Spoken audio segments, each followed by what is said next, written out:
Welcome our guests in Ottawa are Matali Okaluk and Gabrielle Fayant. Joining us by Skype in Saskatoon is Andre Baer. Andre, if we could start with you, if you could tell us a bit about your responsibility as a youth advisor and what that will entail.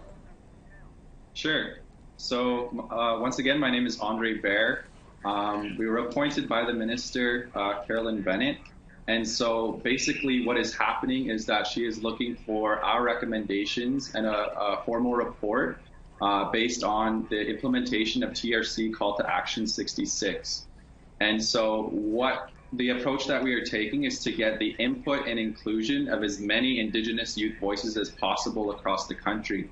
And so how we are doing that is by contacting every single organization, youth group, youth council that we can possible in the time given, and begin discussions, gathering input, so their voices are the core of any kind of report or recommendations that we put forward to the minister.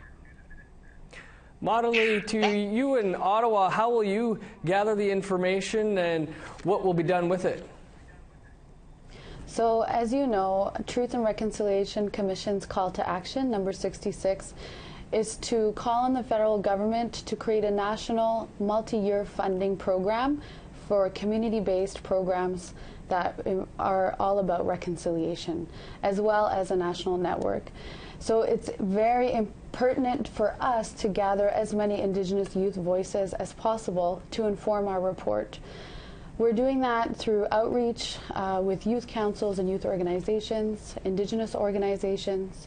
We have a survey available on www.indigenousyouthvoices.com that we're encouraging Indigenous youth, so First Nation, Métis, and Inuit youth 30 and under, to go out ahead and fill out.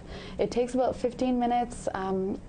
This is a way in which we're capturing youth voices as well as priorities, which include what reconciliation programming looks like for them in their communities, because as we know, it's going to be different from nation to nation, community to community, because the strengths in communities differ as well as the desires and needs. If going online is not a possibility, we have a toll-free number and we're able to fill those surveys out with you over the phone. We have fax available, and as well we'll be visiting some Indigenous communities to get that information and have that dialogue face-to-face. Gabrielle, can you tell us about how soon this work will begin? So we have already started. I think Indigenous youth, many leaders out there have already started this work. So it's really important that we are not recreating any work that already exists, but we simply want to amplify those young leaders that are doing this work.